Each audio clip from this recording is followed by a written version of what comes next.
네, 오늘 여러분들 만나 뵙게 돼서 반갑고요. 오늘 제가 이제 저한테 주어진 시간이 한 2시간 정도 되는 걸로 제가 이제 안내를 받았고 아마 강의를 1시간 정도 진행을 할 거고요. 투자하고 이제 자금 조달 관련해서 여러분들 또 혹시 궁금하신 사항들이 있으시면은 그거 가지고 이렇게 이제 가볍게 질의응답 받는 시간으로 이제 진행을 하려고 합니다. 사실 이제 투자 전략에 관해서는 이제 뭐 상세하게 말씀을 드리려면 1시간 안에 이제 말씀드리기가 쉽지 않죠. 쉽지 않아서 오늘은 좀 가볍게 여러분들 또 식사도 하시면서 최근에 이제 스타트업 그 투자 현황, 스타트업 씬에서 이제 투자가 좀 어떻게 변화하고 있는지 그런 관점으로 좀 말씀을 드리고 또 여러분들 이제 뭐 이렇게 인원수가 그렇게 많지는 않으시니까는 개개인별로 혹시 궁금하신 사항이 있으시면은 또 답변해드리는 형태로 진행을 하도록 하겠습니다. 간단하게 제 소개드리면 저는 지금 이제 벤처박스에서 재작년까지 제가 이사였는데 지금 뭐 하여튼 뭐 큰 차이는 없는데 부대표로 지금 투자 쪽 담당 업무를 보고 있습니다. 벤처박스는 지금 설립한 지 이제 9년 정도 된 스타트업 엑셀러레이터고요. 지금 총 한 14개 정도의 투자 조합을 결성해서 운영을 하고 있습니다. 제가 모든 조합에 지금 이제 펀드 매니저로 참여를 전체 다 하고 있고요. 저희가 이제 뭐 투자 포트폴리오가 그렇게 많지는 않지만 40, 50여 개 정도 스타트업에 지금 저 조합들을 통해서 투자를 하고 이렇게 이제 업무를 보고 있습니다. 여기 오늘 오신 분들 제가 이제 강의 시작하기 전에 잠깐 여쭤봤는데 한 절반 정도는 예비 창업자분들이 좀 계시고 절반 정도는 기창업자분들이라고 이렇게 안내를 받긴 했는데 혹시 여기 창업하신 분 몇 분 정도 계시는지 제가 좀 볼 수 있을까요? 한 분, 두 분, 세 분. 세 분 빼고는 다 예비 창업자분들이신가요? 예비 창업자세요, 대표님? 네? 아, 네. 네, 알겠습니다. 왜냐하면 이게 이제 혹시 투자 받으신 분 계세요, 여기 그럼? 사업 창업하신 분들 중에? 투자 받으신 분은 한 분도 안 계신가요? 알겠습니다. 감안해서 진행하도록 하겠습니다.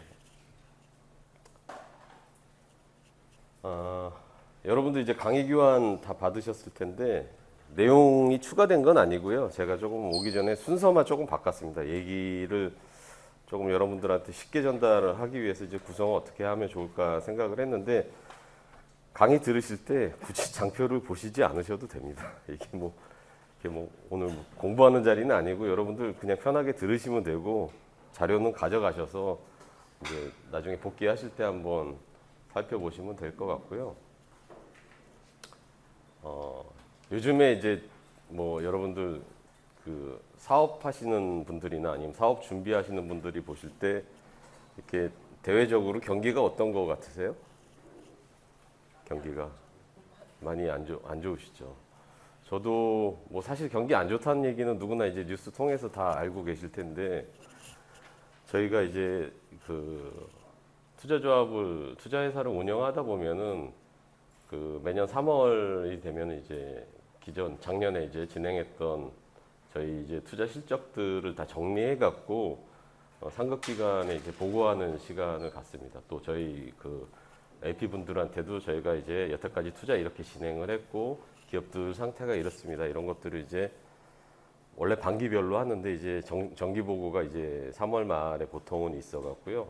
2월, 3월 달 사이에 이제 저희가 이제 투자했던 기업들 현황들을 쭉 조사를 하고 또 투자했던 대표님들하고 만나서 또 얘기도 해보고 각종 재무 자료들을 받아보는데 제가 올해 이제 되게 놀란 거는 항상 이제 우리가 뭐 경기 좋다는 얘기는 별로 안 하고 살잖아요. 항상 뭐 해마다 뭐 어떤 이유가 있어서 코로나가 터져서 어렵기도 하고 뭐 외환위기가 있어서 어렵기도 하고 여러 가지 이유 때문에 이제 어려운 시절들이 있는데 올해는 제가 이제 이 기업들 투자 실적 자료를 받아보니까는 진짜 어려운 상황이라는 걸 진짜 체감이 되더라고요. 그러니까 저희가 이제 뭐 한 8년, 9년째 이제 투자를 해오고 있지만은 기업들 상황이 이렇게 나빴던 적은 없었는데 올해는 굉장히 기업들 실적, 그러니까 작년 실적이죠. 작년 실적 굉장히 안 좋아서 지금 이렇게 어렵다고 하는 게 이제 우리가 통상적으로 받아보는 어떤 뉴스의 어떤 그런 정도의 수준으로 체감할 게 아니구나. 굉장히 많이 어려우시구나. 뭐 이런 것들을 좀 체감을 하고 있습니다. 사업하시는 분들은 이제 경기가 안 좋으시면은 실제로다가 가장 이제 첫 번째로 이렇게 자금을 조달할 수 있는 부분이 사업 시작하고 난 다음에 매출을 빠르게 일으키면은 자체적으로 이제 부트스트래핑 하실 수도 있고 뭐 여러 가지 기본적으로 워킹할 수 있는 구조를 짜긴 하는데 물론 이제 외부적 도움들을 받으시다 보면은 그런 것들도 이제 도움을 받으실 수 있겠지만은 외부 경기가 안 좋다 보면은 그런 부분들이 더 어렵겠죠. 물론 이제 초기 기업이 설립하자마자 바로 매출을 일으켜갖고 자금 조달하는 거는 이제 쉬운 일은 아니긴 한데 그 시간이 조금 더 더뎌지고 또 그러다 보면은 외부에서 이제 자금을 조달할 어떤 기회들을 찾게 되는데 뭐 제가 뒤에서 좀 말씀을 드리긴 하겠지만은 이런 이제 외부 경기가 안 좋아지고 스타트업 실적이 떨어지다 보면은 사실 이제 외부에서도 자금을 투입해서 투자를 한다든지 하는 행위들이 그렇게 이제 녹록하지는 않습니다. 그러다 보면 또 더 어려워지시는 이제 상황들이 발생될 수 있겠죠.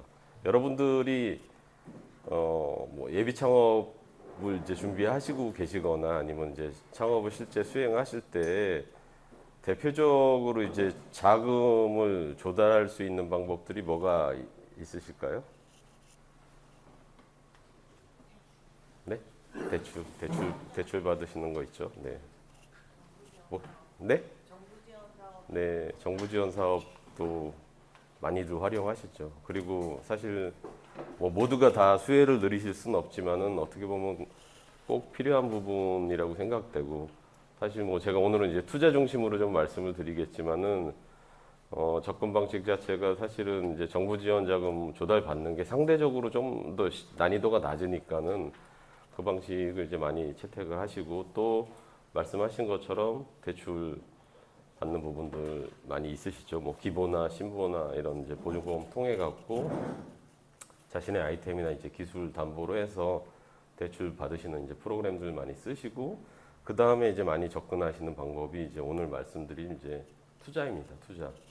투자가 뭐 사실은 한 10년, 15년 전까지만 하더라도 이제 여기 계신 분들처럼 아주 얼리 스테이지 기업들, 극초기 단에 있는 기업들이 투자를 받는 시장이 그렇게 형성되어 있지 않았어요. 투자를 받는다는 게 이제 투자자들도 그렇게 극초기 기업들한테 투자하는 투자사들이 거의 없었고 그리고 뭐 실패 확률이 이제 워낙 높다고들 인지를 하고 있었으니까는 그런 이제 환경들이 조성되어 있지 않았는데 한 7년, 8년 이때부터 그러니까는 저희 같은 이제 엑셀러레이터들이 많이 등장하고 또 엔젤 투자에 대한 이제 정부의 뭐 다양한 이제 정책들이 나오기 시작하면서 지금은 초기 기업들에 대한 투자가 받기 쉽다 이런 말씀은 아니지만은 상대적으로 그 시장 자체가 꽤 활성화돼 있고 사업 아이템이나 사업 역량이 좋은 기업들은 투자를 통해서 자금 조달을 하시는 경우들이 굉장히 많이 있죠. 투자 유치가 근데 사업을 하는데 꼭 필요할까요? 여러분들 보시기엔 어떤 것 같으세요?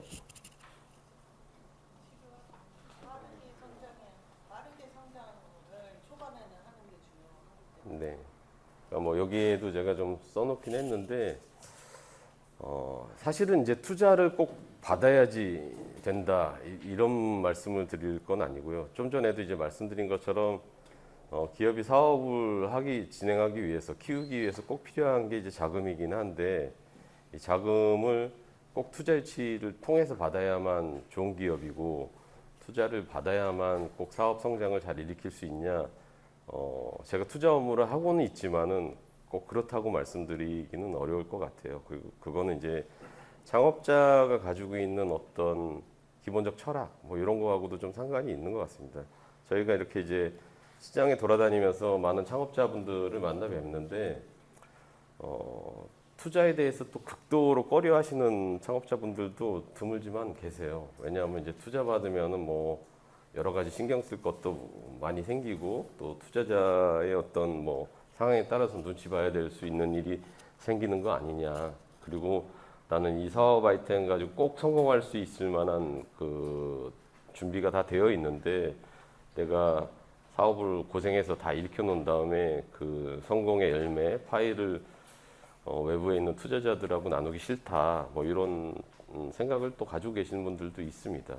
그게 이제 뭐 다 맞는 생각이다, 틀린 생각이다 이렇게 이제 말씀드릴 수는 없고 그것도 이제 어쨌든 창업자가 가지고 계시는 철학이기 때문에 그렇게 이제 사업을 진행하실 수도 있죠. 다만 이제 투자를 받게 되면은 아까 이제 우리 대표님 말씀하신 것처럼 투자를 받게 되면은 좀 짧은 시간 안에 좀 압축적으로 성장할 수 있는 하나의 이제 기회 요인으로 작용하는 거는 일반적으로는 맞다고 좀 말씀을 드릴 수가 있을 것 같아요. 그래서 내가 조금 자체적으로도 성장할 수 있지만은 조금 시간을 좀 압축적으로 해서 성장의 시기를 좀 당기고 싶다.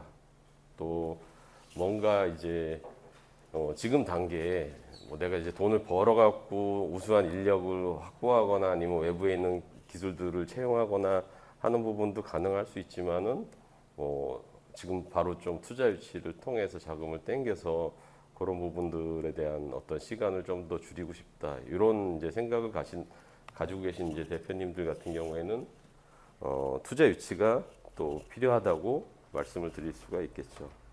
위에 제가 뭐 넥슨이나 스타일란다 같은 여러분들 이제 잘 아시는 기업들의 뭐 로고를 넣어놓은 이유는 저 기업들은 초기 단계에 투자 유치를 받지 않고 성공적으로 이제 성장한 뭐 기업들이 뭐 굉장히 많이 있습니다만 대표적으로 이제 잘 알려진 기업이라고 이제 말씀드릴 수 있어서 이렇게 써놨습니다.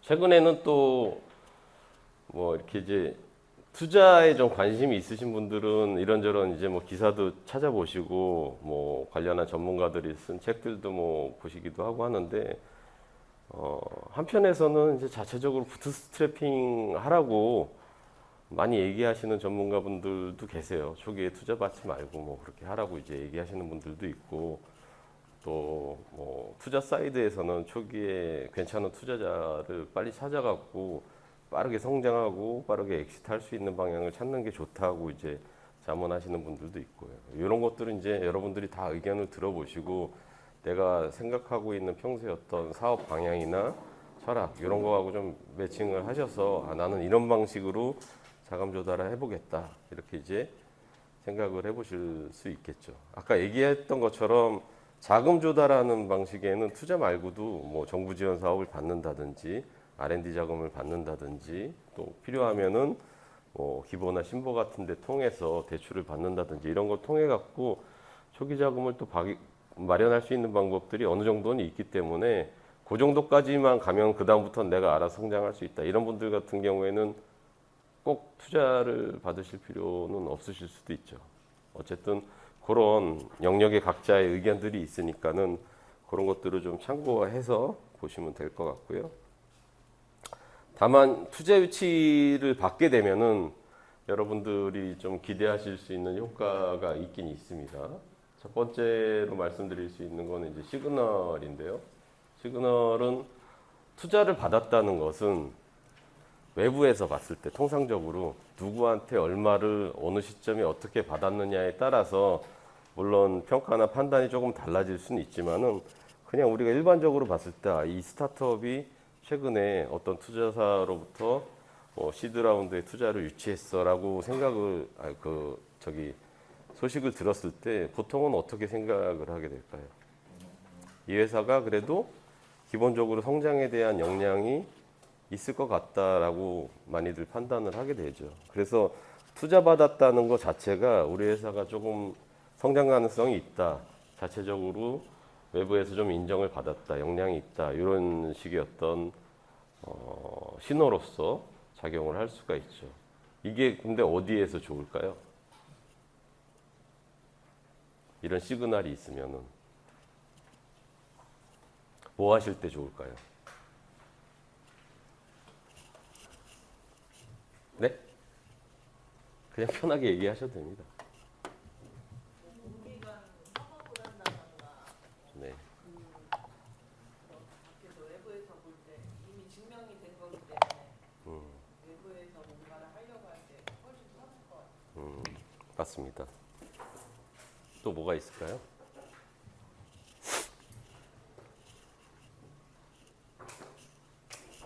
지금 말씀하신 취지의 내용이 좀 맞고요. 사실 근데 여러분들이 극초기 단에는 뭐 투자가 됐든 정부 지원 사업이 됐든 자금 조달에 보통은 제일 많이 고민하시고 그걸 위해서 이제 제일 많이 준비하시는 게 일반적이어서요.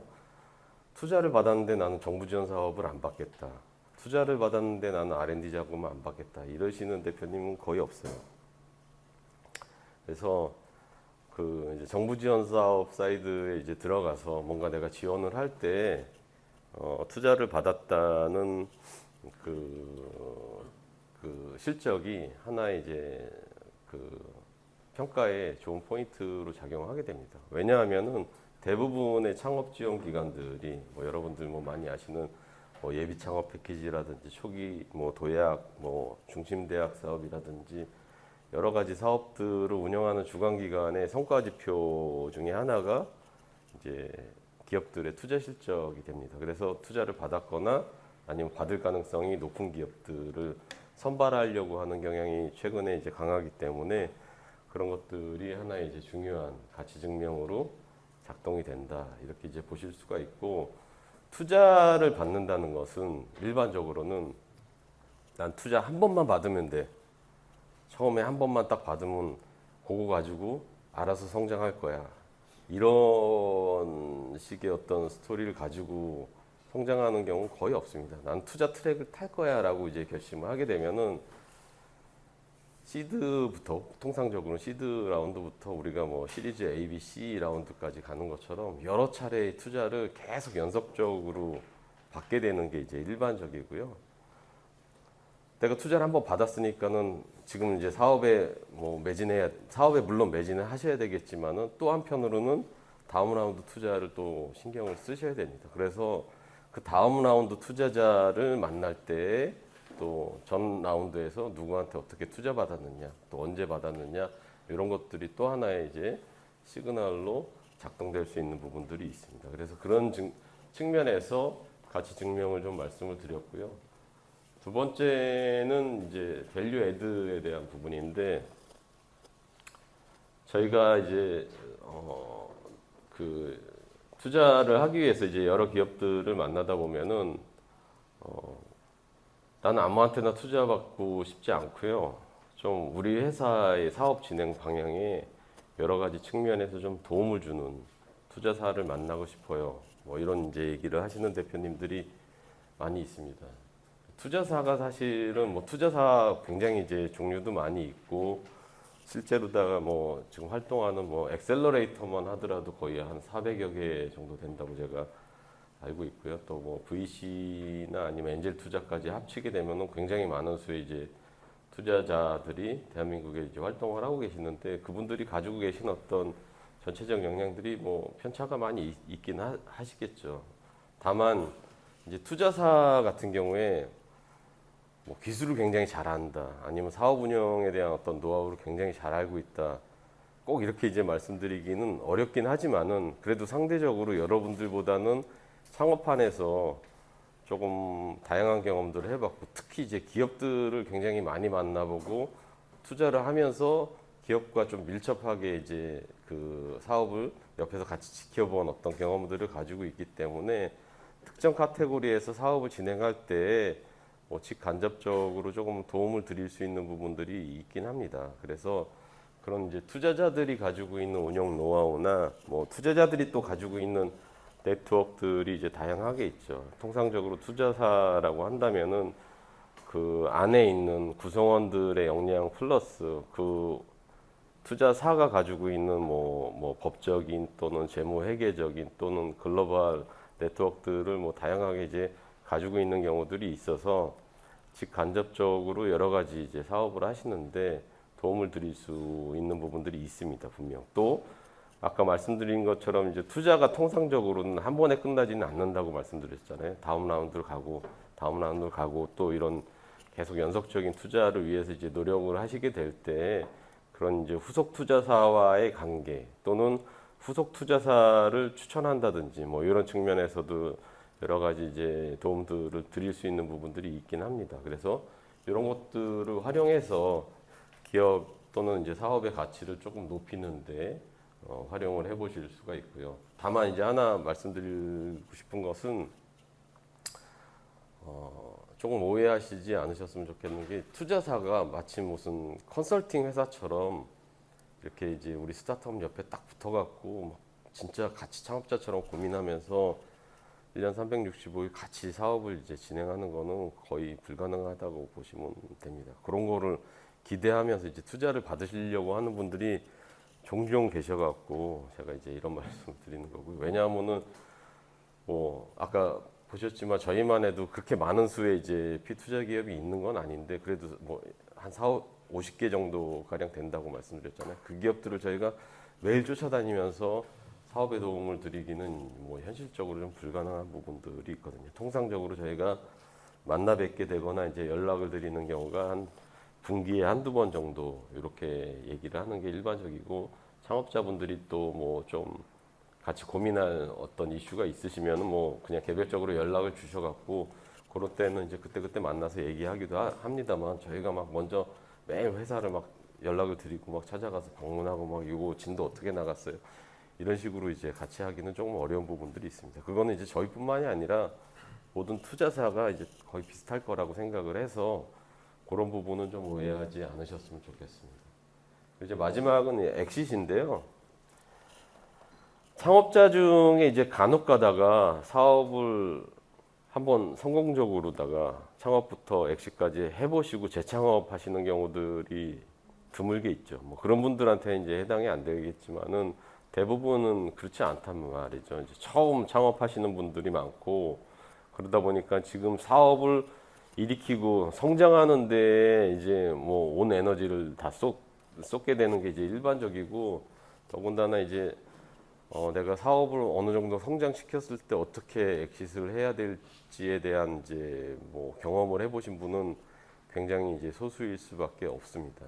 근데 이제 상대적으로 투자사는 자금을 집어넣어 놓고 엑싯을 하는 게 목적이기 때문에 어느 단계든지 간에 엑싯하는 게 목적이기 때문에 엑싯에 대한 어떤 노하우나 경험이나 네트워크 이런 것들을 이제 많이 가지고 있기 때문에 그런 부분에 있어서도 이제 창업자들한테 조금 도움을 드릴 수 있는 부분들이 있다. 그런 것들이 이제 투자 유치의 일종의 효과라고 좀 생각을 하시면 좋을 것 같아요. 요거는 이제 뭐 정량적으로 여러분들한테 좀 보여드리려고 준비한 장표인데요. 23년도 재작년 말에 이제 모태펀드에서 발간한 자료 중에 일부를 이제 발췌한 겁니다. 모태펀드는 혹시 아세요? 잘 모르시는 분들이 많죠.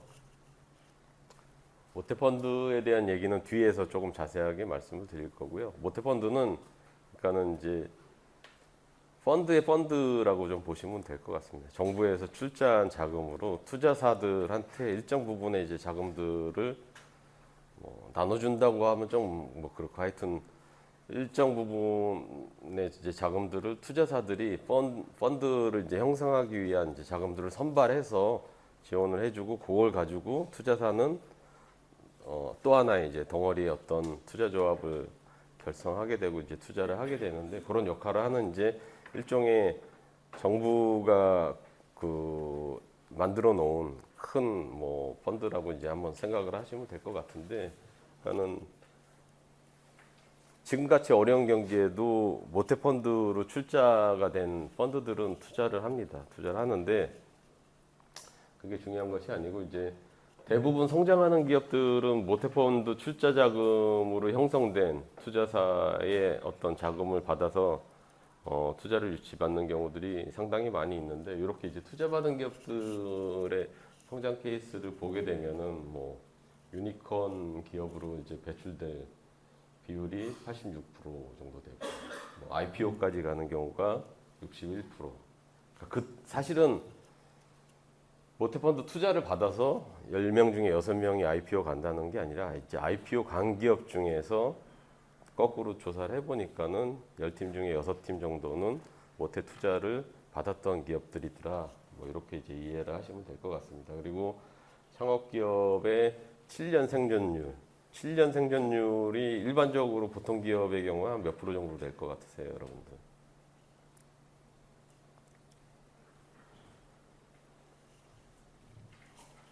혹시 창업의 평균은 뭐라고 생각하시는지 여쭤봐도 될까요? 창업의 평균? 여기 이제 예비 창업자분들도 많이 계셔갖고 말씀드렸기 좀 조심스럽긴 하지만은 창업의 평균은 사실 폐업입니다. 폐업. 한 10중 8구가 사실은 장기적으로 봤을 때는 망할 가능성이 좀 높죠. 물론 이제 창업의 범위가 굉장히 넓잖아요. 아주 우리 주변에 보면 조그마한 이제 뭐 치킨집 하시는 이제 소상공인분들부터 시작해서 뭐 요즘에 많이 하시는 AI나 딥테크 쪽 영역에 작업하시는 분들까지 굉장히 다양하게 있긴 한데, 그리고 이제 통계조사를 하는 주체별로 또 시기별로 조금씩 다르긴 합니다. 근데 이제 일반적으로는 실패 확률이 좀 꽤 높다. 요거는 이제 맞죠. 그런 측면에서 봤을 때 모태 투자 기업의 7년 생존율이 65%라고 하는 것은 투자 받지 못했던 기업들의 생존율에 비해서는 상당히 높다고 보실 수가 있을 것 같습니다. 그래서 그런 측면에서 투자를 받게 되면은 조금 더 생존을 잘하고 기업의 성장에 어떤 뭐 직간접적으로 도움이 된다. 이런 정도의 힌트를 좀 보실 수가 있으실 것 같아요. 여기까지 이제 투자 어떤 일반적인 개념들을 조금 말씀을 드렸고요. 지금 말씀드린 것 중에서 혹시 뭐 이렇게 더 궁금하시거나 이해 안 가시는 부분이 있으실까요? 예, 뭐 특별히 없으시죠? 일반적인 얘기니까는. 네. 그럼 이제 최근 스타트업 투자 동향 좀 말씀을 드리겠습니다. 요거 지금 보시는 그림은 이제 크런치베이스라고 하는 기관에서 발표한 자료인데요. 이제 전 세계 벤처 투자에 대한 그 변화 그래프입니다. 보시게 되면은 언제가 이제 제일 높았나요? 네, 2021년. 2021년이 여러분들 기억나시죠? 코로나 터지고 난 다음에 한 2년 정도 지난 시점이었는데 코로나가 터지고 난 다음에 전년도까지 좀 증가하던 투자 금액이 좀 줄었죠. 이때 이제 갑자기 이제 뭐 사람들이 생각하지도 못했던 돌발 변수가 발생하면서 경기가 급작스럽게 이제 위축이 됐고, 이때부터 뭐 미국을 중심으로 전 세계 이제 뭐 금융기관들이 어떻게 했나요? 돈을 막 풀었죠. 저리에. 경기가 죽어버릴까봐, 코로나 때문에 죽어버릴까봐 돈을 막 풀었습니다. 그래서 여러분들 뭐 생각나실지 모르겠지만 우리나라도 요 시기에 뭐가 폭등했죠? 코로나 터지고 한 1년 정도 지나고 난 다음부터 집값도 폭등하고 주식도 폭등하고 코인도 폭등하고 뭐 그래서 이 벤처 투자 시장도 사실은 시중에 이제 돈이 막 넘쳐나는 시기였기 때문에 투자 자금들이 굉장히 몰려들었고, 이때 이제 약간의 버블까지 이제 낄 정도로다가 투자 시장이 폭발적으로 성장하긴 했습니다. 그래서 사실은 이제 스타트업 입장에서는 이때가 이제 투자 받기 제일 좋았던 시기로 생각을 하시면 될 것 같습니다. 그러다가 이제 금리 상황이 이제 갑자기 역전이 됐죠. 갑자기 이제 전 세계의 모든 국가들이, 대부분의 국가들이 금리를 이제 앞다퉈서 올리기 시작을 했고, 돈을 갖다가 이제 걷어들이기 시작하니까는 시중에 자금이 줄어들고, 주식도 폭락하고, 부동산도 폭락하고,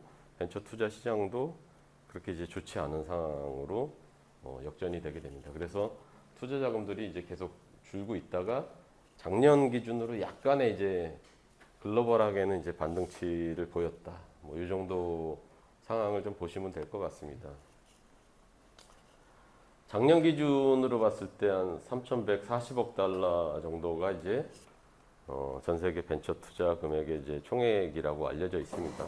400조 정도 되는 금액이죠. 여기서 조금 눈에 띄는 사항은 뭐 앞으로 계속 반복적으로 나오긴 할 텐데 AI 열풍이 우리가 불고 있죠. 3년 전에 이제 그 오픈 AI의 GPT가 공식적으로 이제 발표되고 난 다음에 굉장히 앞다퉈서 뭐 여러 가지 AI 서비스들이 쏟아져 나오고 있는 시절이고 지금도 뭐 하루가 다르게 새로운 기술들이 쏟아져 나오고 있어서 뭐 여러분들도 사업에 직접적으로 활용하시는 분들도 있으실 거고 뭐 어쨌든 사업에 활용을 하시지 않더라도 개인적으로 관심을 갖고 보시는 분들이 굉장히 많을 거라고 생각을 하고 있는데 이 영역에 있어서만큼은 폭발적으로 이제 투자 비중이 늘어나게 되는 게 이제 글로벌한 현상이라고 이해를 좀 하시면 될 것 같습니다.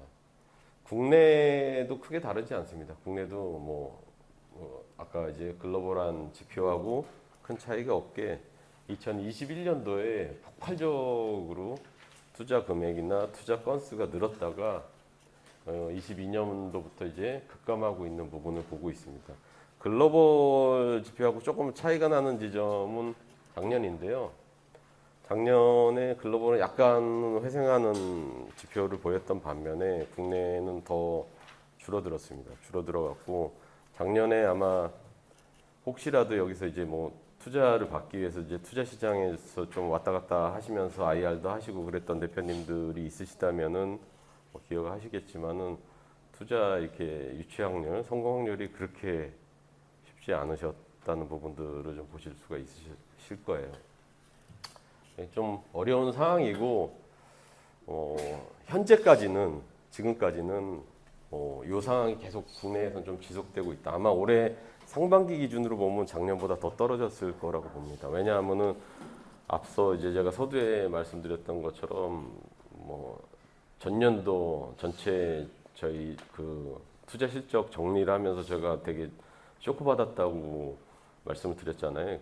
주변에 이제 아는 그 투자사 대표님들하고 얘기를 해보면은 저희하고 좀 크게 다르지 않은 상황들이 대부분이어서 아마 투자에 지금 굉장히 신중하게 결정을 하고 계시지 않을까 저희뿐만 아니라 그래서 이제 현실적으로 이제 그 스타트업 입장에서는 투자 유치하기가 조금 더 어려운 상황이라고 좀 보시면 될 것 같습니다. 투자 동향을 좀 보면은 이건 이제 어느 영역에서 투자가 좀 많이 이루어졌는지 그 보여드리는 장표인데요. 크게 이제 세 가지 영역을 보실 수가 있겠죠. 일단은 제조 하드웨어 영역, 그 다음에 이제 말씀드렸던 AI를 중심으로 한 딥테크 영역, 그리고 이제 헬스케어, 바이오 이렇게 이제 3대 영역이 좀 강세를 보였다 이렇게 이제 말씀드릴 수 있을 것 같고요. 바이오 영역은 사실 언제 좀 활성화가 됐었을까요? 바이오 같은 경우에는 코로나 터지고 난 다음에 굉장히 이제 바이오 스타트업들이 많이 등장을 했고 뭐 투자도 굉장히 많이 받았습니다. 코로나 시절에 많이 받아서 사실은 이 부분은 제가 봤을 때 이렇게 큰 영역을 차지하고 있는 게 신규 바이오 회사들이 많은 투자를 받았다고 보기에는 조금 어려울 것 같아요. 저거를 이제 제가 뭐 세부적으로 다 확인할 수 있는 전체 통계 자료가 있지는 않아 갖고 볼 수는 없는데 아마 지난 코로나 시기에서 굉장히 많은 바이오 기업들이 창업을 했고 투자를 받은 기업들도 많이 있는데 실제로 망해버린 기업들도 굉장히 많습니다. 근데 거기서 살아남고 실질적으로 이제 성과를 조금 냈던 기업들이 후속 투자를 꽤 많이 받아서 저렇게 큰 영역의 비중을 좀 차지하고 있었던 게 아닐까라고 저는 좀 개인적으로 추측을 하고 있고요. 제조 하드웨어 영역은 저것도 이제 사업의 범위가 굉장히 넓죠. 뭐 뒤에 조금 더 자세하게 말씀을 드리겠지만은 제조 영역은 요 이제 AI 딥테크 영역하고 좀 상관없이 보기는 어려울 것 같아요. 제조 영역에서 지금 가장 화두가 되는 게 뭘까요? 여러분들 보시기에는 어떤 기술이나 어떤 아이템이 시장에서 가장 이슈가 되는 제조 영역의 키워드인 것 같으세요? 반도체, 그렇죠? AI 뭐 하면은 이제 GPU를 비롯해서 여러 가지 이제 반도체 칩이나 그쪽 응용 어떤 뭐 부품 제조 사업들이 많이 활성화될 거고, 또 뭐가 있죠? 로봇 많이 이슈가 되고 있고요. 또 뭐가 있을까요?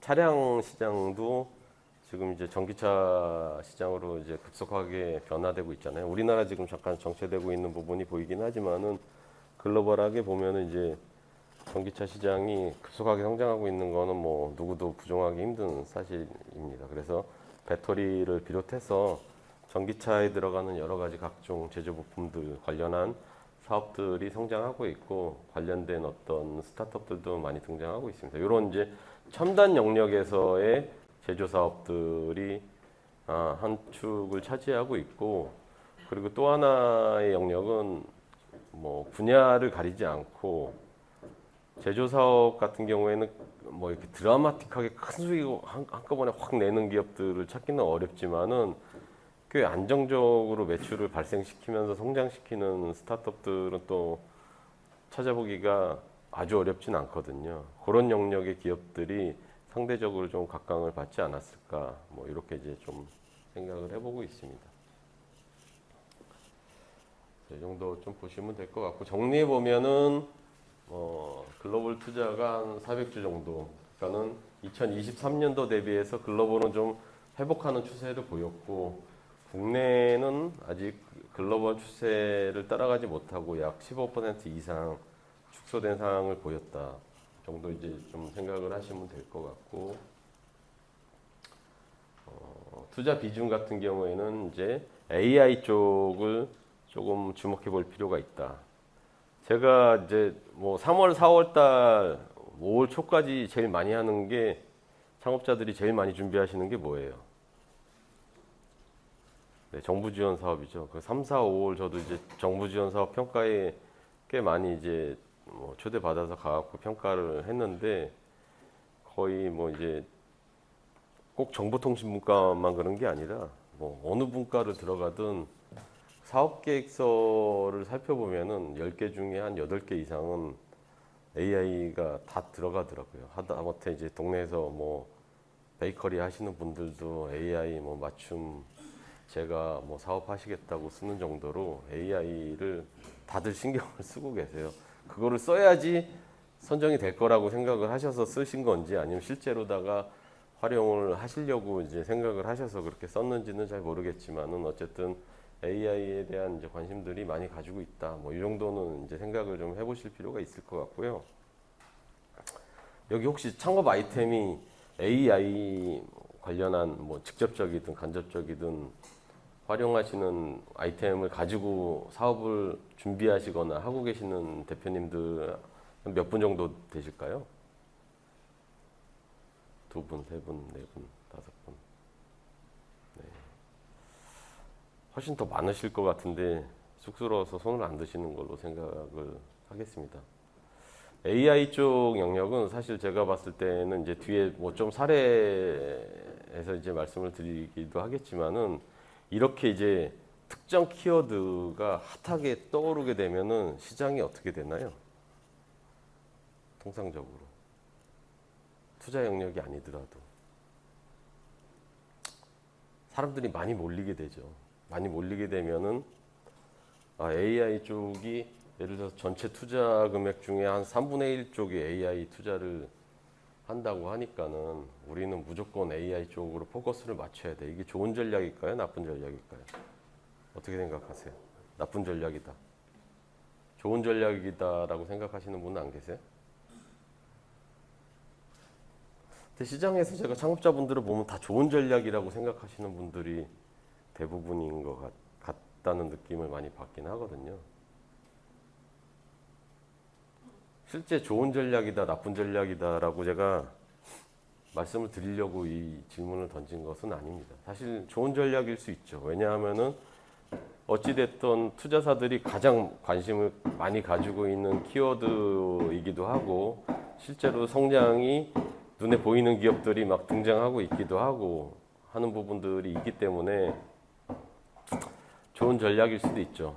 뭐 물 들어올 때 노조해야 되니까는 AI 쪽에 막 물이 들어오고 있으니까 나도 빨리 들어가갖고 노를 저어야 되겠다. 뭐 이런 전략이 꼭 나쁘다고 생각하지는 않습니다. 다만 그 영역에서 봤을 때 이제 어떤 그 영역에서의 어떤 우리가 자리를 잡을 것인지에 대한 고민은 좀 해보실 필요가 있어요. AI를 활용한 응용 서비스나 응용 기술들은 굉장히 종류가 많죠. 아까 그냥 제가 우스갯소리로 한 빵집에서도 뭐 AI 맞춤형 제과 제빵 하겠다. 이거는 뭐 어떤 식으로 사업을 구상하실지는 모르겠지만은 상황에 따라서는 꽤 괜찮은 아이템이 될 수도 있어요. 기존의 고객 취향을 조금 더 넘어서는 고객한테 더 맞춤형 취향을 제공할 수 있는 형태의 식품 제조 사업으로 발전시킬 수 있는 부분들이 있기 때문에 나쁘지 않은 영역을 보실 수 있는데 내가 예를 들어서 뭐 새로운 LLM 서비스를 만들어서 뭐 오픈 AI나 뭐 아니면은 글로벌 이런 AI 서비스를 하는 기업들하고 경쟁하겠다. 이거는 어떨까요? 쉽지 않죠. 그래서 뭐 제가 좀 약간 극단적 비유를 드리기도 했지만은 AI 서비스를 잘하기 위해서 내가 굉장히 뛰어난 인재들을 많이 모으고 초기에 어떤 뭐 장비나 자금적 준비가 많이 확보돼야지만 승리가 가능한 영역의 아이템인지 아니면은 좀 그 안에서도 니치하지만은 남들이 만들어 놓은 AI 알고리즘을 가져다가 내가 원래 하려고 하던 거에 접목을 해갖고 요 사업을 좀 확장을 시키겠다. 뭐 커머스를 확장시키겠다. 아니면 식품 사업을 확장시키겠다. 아니면 헬스케어 사업을 조금 더 경쟁력 있게 가져가겠다. 이런 거는 나쁘지 않을 수 있다고 또 생각이 들어요. 그래서 그런 차원에서 내가 가지고 있는 리소스 안에서 이런 이제 트렌드적으로 좀 떠오르던 키워드들을 어떻게 접목해서 성과를 낼 수 있는지를 생각해 보시고 포지션을 잡는 게 좋으실 수 있을 것 같아요.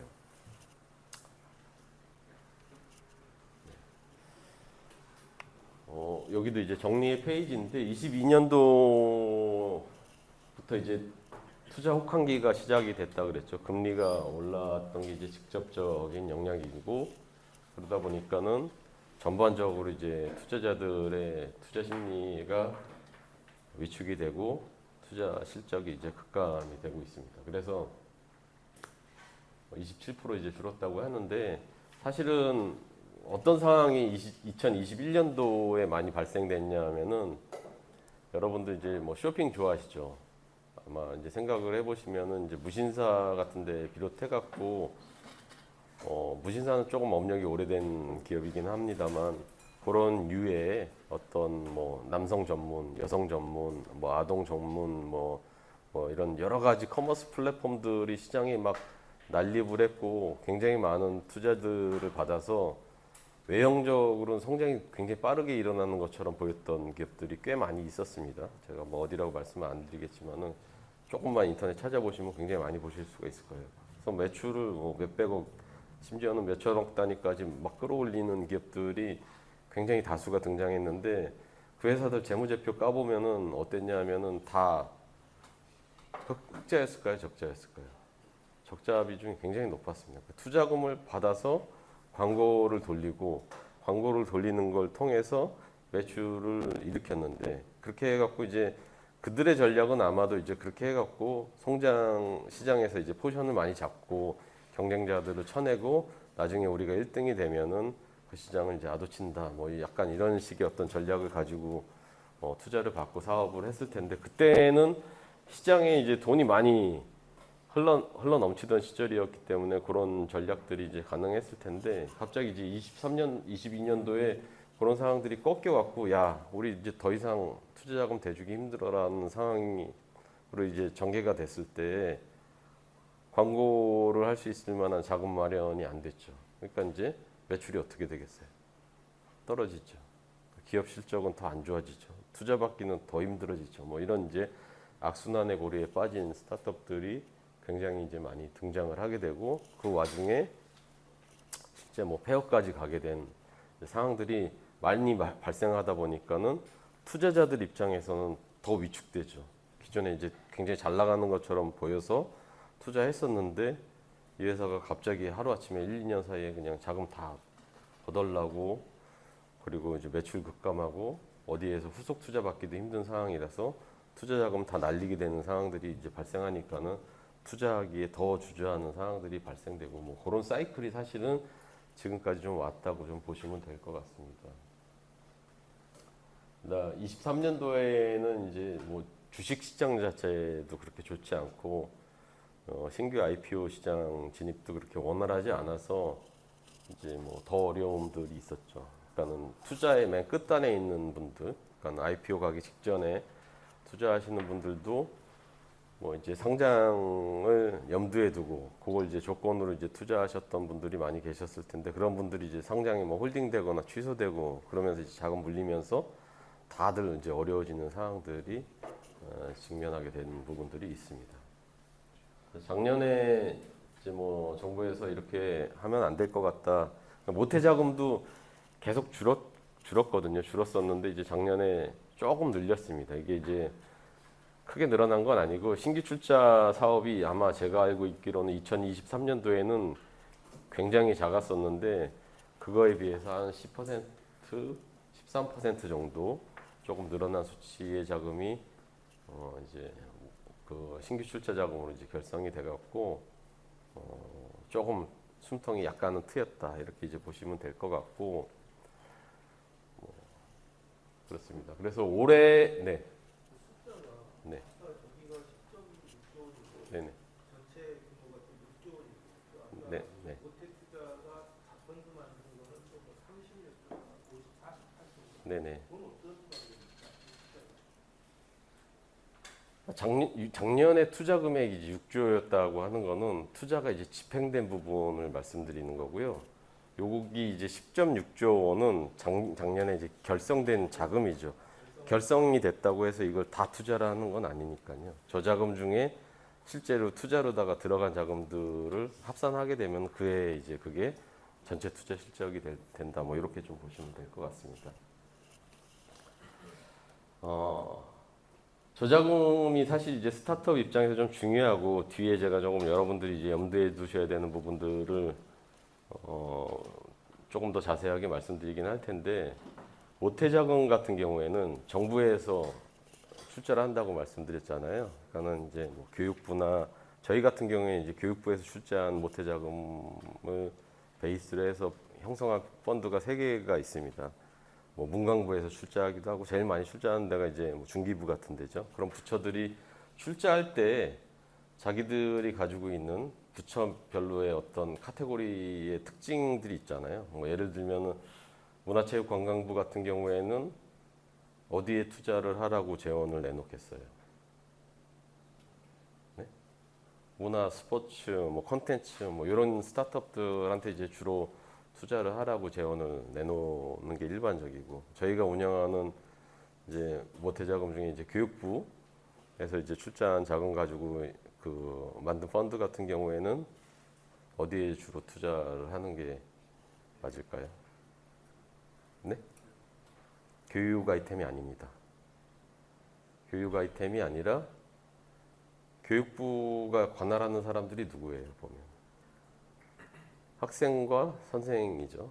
그래서 학생 창업자, 교원 창업자들이 주목적 투자 대상입니다. 그 100%다 투자해야 되는 건 아니고 통상적으로 한 60에서 70% 정도가 그 목적에 맞게 투자를 해야 되고 나머지 한 30%는 저희가 뭐 자율적으로다가 투자를 할 수 있게 그렇게 이제 형성이 돼 있는데 제가 이 말씀을 드리는 이유는 모태자금들은 그냥 투자사한테 막 나눠주는 게 아니라 투자사도 그 자금을 유치하기 위해서 투자사들끼리 꽤 경쟁을 해갖고 그 자금을 가지고 와서 저희 자금을 태워서 하나의 이제 펀드를 결성을 하는 것이거든요. 그러다 보니까는 여러 가지 약속들을 해요. 또 모태에서 애초부터 요구하는 사항들이 있어요. 니네 이 자금 가져다가 지금 경기 안 좋다고 3년 동안 손가락만 빨고 있으면 우리 자금 안 되죠. 올해 얼마 투자할 거야. 내년에 얼마 투자할 거야. 이거 다 계획서로 써서 내. 약속 안 지키면은 페널티 맞아. 뭐 이런 여러 가지 이제 조항들이 있기 때문에 모태자금을 운영하는 투자사 같은 경우에는 자신들이 애초에 이제 모태에 약속했던 기준들을 지켜야 되는 어떤 부분들이 있습니다. 예를 들어서 여기 계신 대표님이 뭐 예를 들어 스포츠 관련한 아이템을 가지고 사업을 하고 계시는데 어떤 투자사가 모태에서 작년에 뭐 자금을 받아서 새로 펀드를 결성했어요. 그게 이제 스포츠 펀드예요.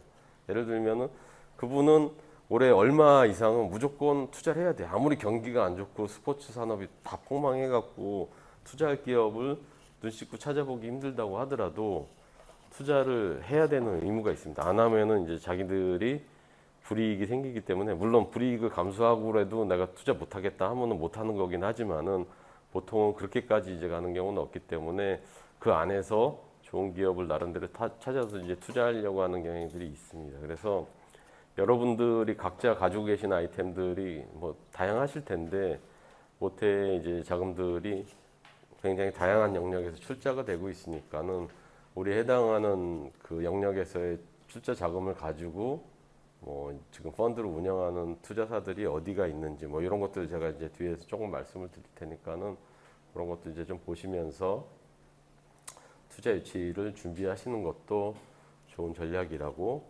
말씀을 드릴 수 있을 것 같아요.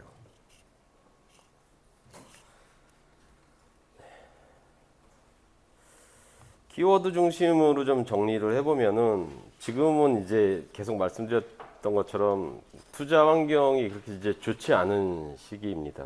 좋지 않은 시기여서 사실 투자사 입장에서는 전체가 다 그렇지는 않지만 저희 입장에서 보면은 그런 생각을 생각보다 조금 더 강하게 하게 되는 시기이긴 한데 좀 망하지 않는 기업을 찾아야 되겠다. 그러니까 창업의 평균이 실패라고들 얘기를 하긴 하지만은 실제로 조금 그래도 투자하자마자 막 내년에 망해버리고 이러면은 사실 투자사 입장에서도 굉장히 난감하잖아요. 이제 투자 성과 자체가 또 저희의 실적이고 저희의 또 성장의 모멘텀이기 때문에 좋은 기업 찾아서 투자해야 된다는 건 뭐 모든 투자사들이 다 마찬가지 가지고 있는 미션이긴 하겠지만은 조금 막 드라마틱한 성장까지는 아니더라도 회사가 그래도 조금 안정적으로다가 운영될 수 있는 회사 어딘지를 좀 보려고 하는 경향들이 많이 있다 보니까는 그런 것들을 조금 감안해서 사업을 준비하시는 것도 중요할 것 같고요. 그리고 이제 기술 기반 기업 중에서 아까 말씀드렸던 것처럼 최근에 조금 핫한 뭐 AI를 비롯한 여러 가지 딥테크 영역의 기술들이 있을 텐데 이런 쪽에 이제 저희가 이것도 이제 뭐 통계적으로 나온 거는 아니지만은 뭐 이렇게 좀 장기간에 걸쳐서 봤을 때 뭐 안정적으로 제품이나 서비스를 만들어서 수익을 발생시키는 기업들도 상대적으로다가 조금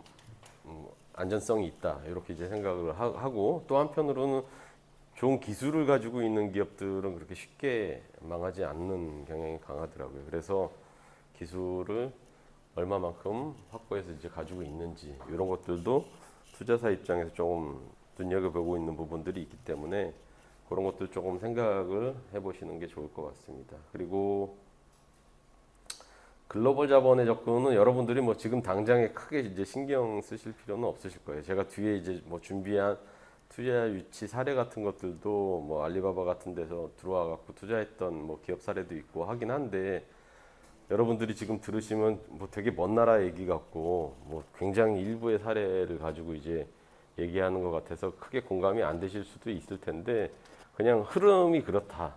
그러니까 위에서 큰 자금들이 흘러가는 영역에 투자가 있다고 한다면은 그 아랫단에는 뭐 작은 자금의 어떤 투자들도 그 영역에서 좀 관심을 갖고 여러분들이 보실 만한 포인트도 있을 테니까는 그런 관점에서 좀 생각을 해주시면 좋을 것 같습니다. 투자사 관점에서 조금 뭐 유리해진 지점도 있어요. 아까 말씀드렸던 것처럼 21년도 같은 경우에는 진짜 시장에 막 자금이 막 너무 많이 흘러나고 조금 괜찮다 기업이 이러면은 투자하기가 힘든 상황도 많았어요.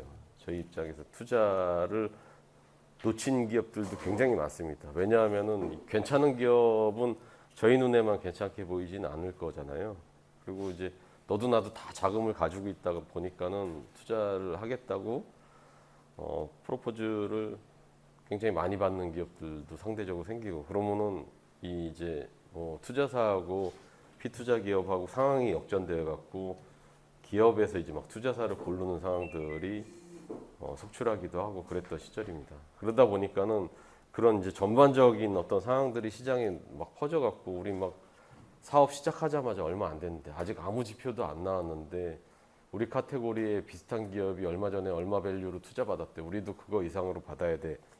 뭐 이런 식의 어떤 흐름들이 막 있어갖고 기업 가치가 좀 말도 안 되게 이제 거품이 끼었던 상황들도 좀 있었어요. 그런 것들이 뭐 저희 입장에서 봤을 때는 조금 상대적으로 좀 정상화된 부분들도 있다 지금은.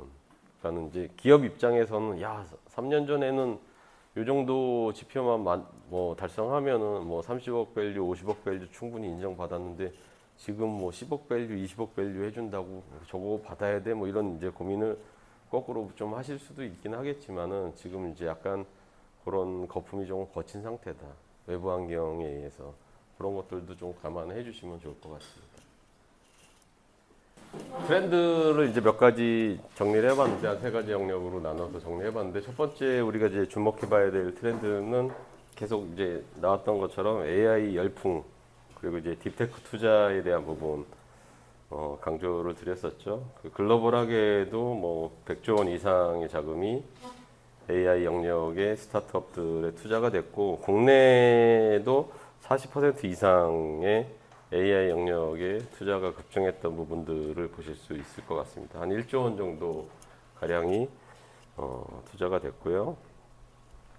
그리고 이제 AI 대형 투자 사례 같은 경우에는 이제 클라우드 AI 기반 기업, 이테크 시스템, 뭐 딥엑스 이런 데들이 이제 1,000억 이상의 투자를 받으면서 시장에서 좀 뭐 많이 뉴스로 화두가 된 부분들이 있고 AI 영역이 사실은 이제 뭐 앞서서 말씀드렸던 것처럼 범위가 되게 좀 다양한 것 같아요. 다양하고 다양하다 보니까는 응용 영역까지 합치게 되면 이 회사를 AI 기업으로 볼 수도 있겠지만은 AI 기술을 활용한 뭐 의료 장비를 만드는 기업이다라고 하면은 또 의료 기업으로 보실 수도 있겠죠. 이런 것들이 이제 아마 교차돼서 통계에 집계되다 보니까는 뭐 사실 영역을 딱 잘라서 나누기 어려운 부분들도 있을 겁니다. 순수하게 이제 AI 기술만 활용해서 아이템을 만드는 회사보다는 사실은 AI 기술을 이제 활용해서 뭐 다양한 측면에 적용한 어떤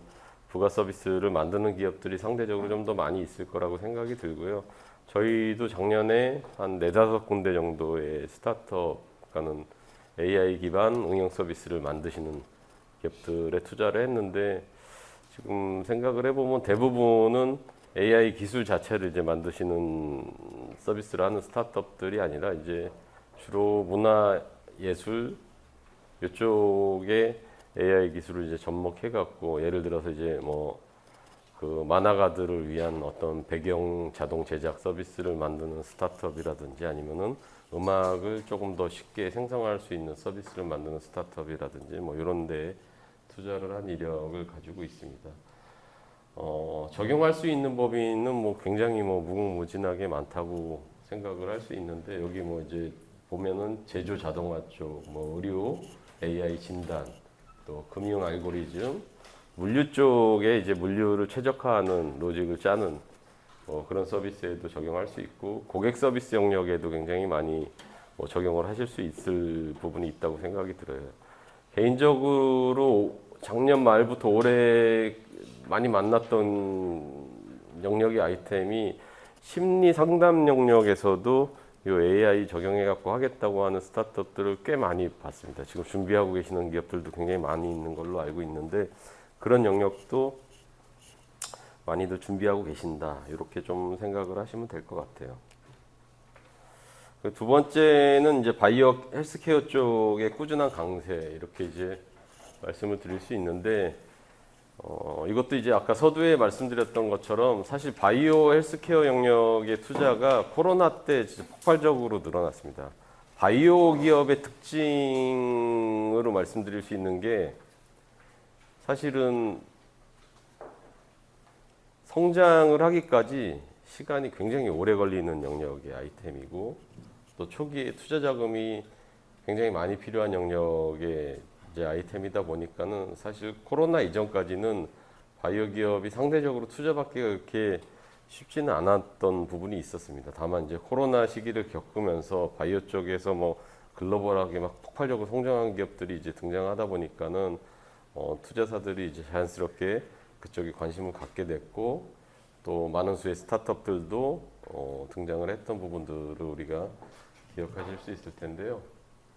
실제로 뭐 실패도 굉장히 많습니다. 저희도 이제 코로나 시기에 투자했던 바이오 스타트업들이 많이 있는데 뭐 아까 제가 이제 커머스 플랫폼 회사를 사례로 말씀드리긴 했는데 바이오는 더 심합니다. 투자가 이제 예를 들어서 초기에 뭐 매출을 바로 발생시키면서 성장을 하는 기업들이 일반적으로 별로 없었거든요. 그러니까 기술이 완성되려면은 뭐 5년에서 7년, 뭐 많게는 10년도 걸린다고 하시는데 그 전까지 보통 하시는 게 계속 연구 개발이다 보니까는 외부에서 자금 수혈이 안 되면은 기술 개발이 잘 되고 있는 상황이라고 하더라도 사실 사업의 진척이 어려울 수 있고 자금이 부족하면 내부에서 이제 인력들이 이탈하는 상황들이 발생되고 그러다 보면은 사업이 더 이상 진행되기 어려운 지경에 빠지는 케이스들이 저희가 투자했던 피투자 기업한테도 그런 사례를 이제 몇몇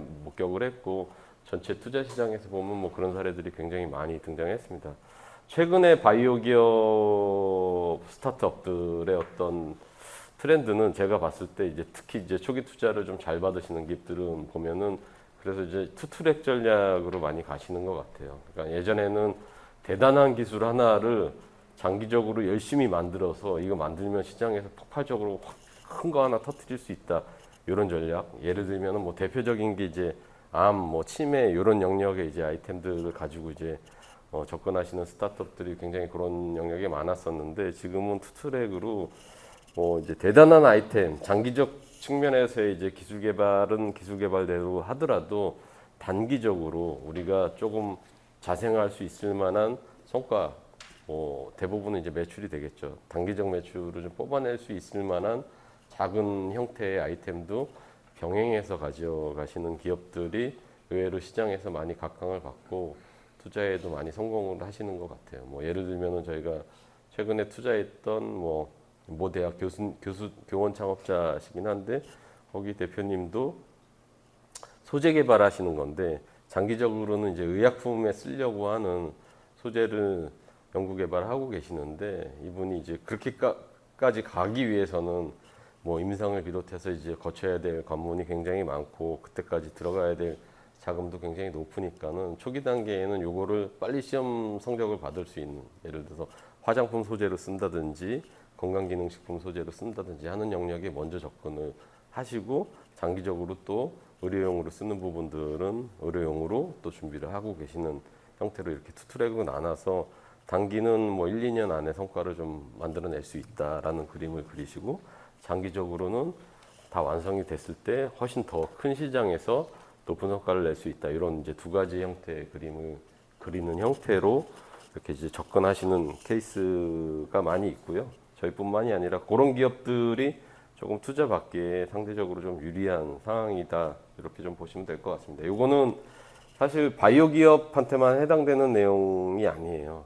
바이오 기업이 이제 특히 이제 성과를 내기 위해서 시간이 좀 더 많이 필요한 부분의 특징이 있을 뿐이지 보통의 스타트업이 뭐 오늘 창업했는데 내일부터 매출 내고 이러는 기업들은 별로는 없잖아요. 별로 없지만은 그 기간을 너무 느슨하게 창업자가 생각하시는 것보다 그러니까 예비 창업에 계신 분들이라면은 창업하기 직전부터 어느 시점부터 내가 성과를 낼 수 있을지에 대해서 고민을 좀 깊게 하실 필요가 있고 이미 창업을 하신 분들이라고 하더라도 제가 지금 말씀드린 것처럼 사업적 성과를 빠르게 달성할 수 있는 그러니까 뭐 큰 성과를 내진 않더라도 기업이 그래도 안정적으로 유지될 수 있는 데에 조금이라도 내부적 보탬이 될 수 있는 그림을 좀 같이 그려가시는 게 투자신에서는 조금 상대적으로 유리하실 수 있다. 지금 같은 시기에는 그런 그림을 좀 고민해 보시는 게 중요할 수 있을 것 같다. 이렇게 말씀드릴 수 있을 것 같습니다. 그다음에 이제 제조 하드웨어 사업은 이제 전통적으로 이제 제조 사업은 마진이 박하고 고정비가 많이 들고 뭐 실패 확률이 상대적으로 높다. 그래서 제조하시는 스타트업들은 과거에 많이 만나보면은 보통 지식 서비스나 소프트웨어 쪽에 투자자들이 관심이 많지 우리한테는 별로 관심도 없는데 IR에 왜 오라고 했냐 뭐 이런 이제 얘기 불만 섞인 말씀을 하시는 기업들도 많이 봤는데 최근에는 이 영역도 조금 뭐 바뀐 부분이 제조가 이제 쉬운 비즈니스는 아니지만은 그래도 제품을 조금 그 차별성이 있게 만들어내면은 안정적으로 매출을 확보하기 상대적으로 좀 쉬울 수 있는 부분들도 있고 그리고 여러 가지 요즘에 이제 앞서 말씀드린 AI 같은 것들을 활용했을 때에 제조 원가를 낮춘다든지 아니면 제품 품질을 갖다가 급격하게 이제 높인다든지 하는 측면에서 이제 도움을 받으실 수 있는 부분들이 있기 때문에 그런 이제 융복합 영역에서 성장하는 부분들을 보실 수가 있고요. 또 전기차나 아까 이제 AI 관련한 어떤 이제 반도체, 칩 생산 뭐 그런 거 관련한 이제 조금 이제 사이즈가 큰 기업들이죠. 이런 기업들은 또 상대적으로 많이 각광을 받는 부분들을 관찰할 수 있었습니다. 그래서 이런 지점들을 참고해서 살펴봐 주시면 좋을 것 같고요. 네. 국내 뭐 투자 사례 이제 AI 기업들 3개 준비를 했는데 제가 이거 아까 말씀드렸던 것처럼 지금 이제 시작하시는 우리 대표님들 입장에서 보면 너무 큰 회사들의 사례 아니냐. 니네가 지금 실제 투자하는 영역의 회사들을 좀 소개해 주는 게 어떻겠냐. 뭐 이렇게 이제 생각을 하실 수 있을 것 같아서 좀 고민하기도 했다가 오늘은 이제 트렌드 얘기하는 자리다 보니까는 저희 회사가 했던 것들이 전반적 트렌드라고 좀 말씀드리기는 좀 어려울 것 같아서 AI 기업들 중에서 작년에 이제 화제가 됐던 뭐 3개 기업을 좀 준비를 해봤습니다. 업스테이지 같은 경우에는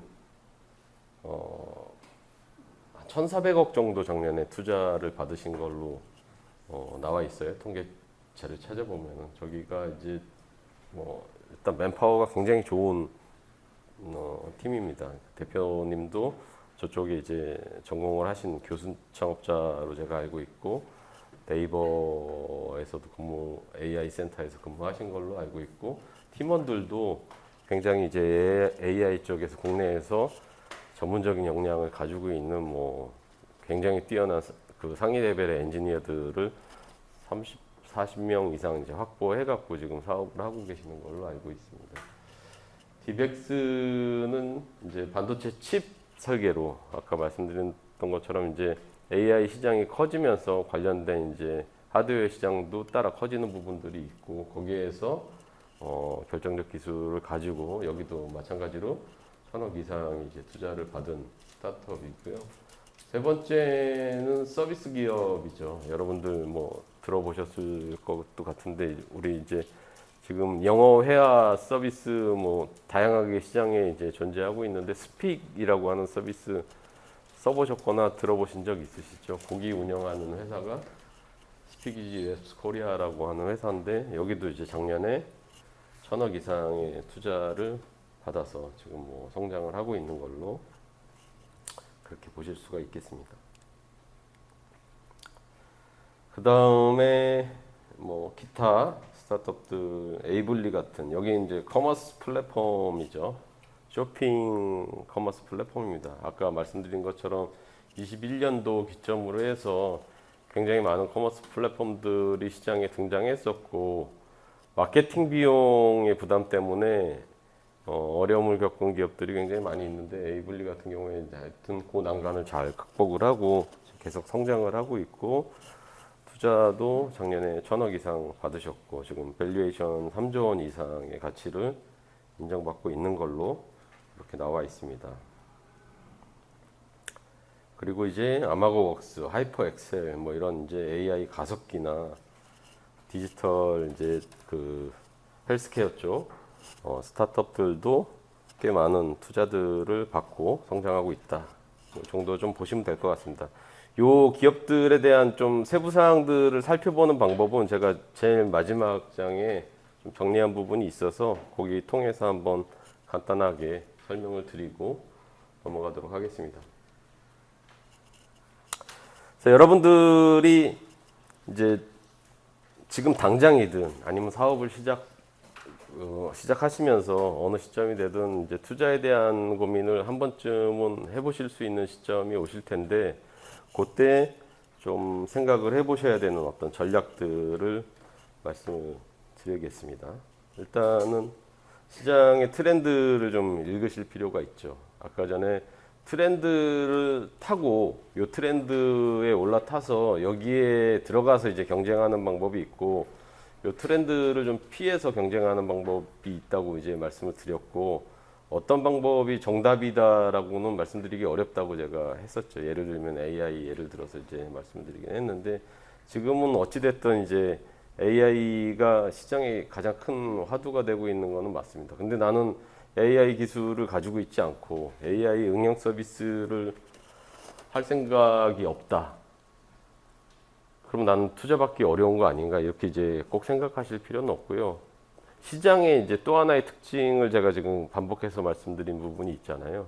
좀 안정적 성장이 가능한 스타트업들을 또 투자사들이 많이 한편에서 찾고 있다라고 했기 때문에 뭐 난 트렌드를 타기 싫다. 근데 지금 시점에서 투자를 좀 준비하고 싶다라고 하는 분들은 투자자들한테 보여주실 수 있는 지금 창업 뭐 단계들이 예비 창업 단계부터 뭐 시드 단계에 있는 분들이 이제 대부분이긴 하실 텐데 그 단계에서 투자자들한테 어떤 지표, 어떤 KPI를 보여주시는 게 적합할지에 대한 이제 고민들을 좀 해보시고 아이템 자체를 던져놓고 평가해 달라고 하시지 마시고 이 아이템이 시장에서 먹힐 수 있는 창업자분 나름대로 찾은 어떤 증거나 근거들이 있으실 거예요. 그런 것들을 좀 중심으로 보여주시는 게 좀 중요할 수 있지 않을까 이렇게 이제 생각을 해봅니다.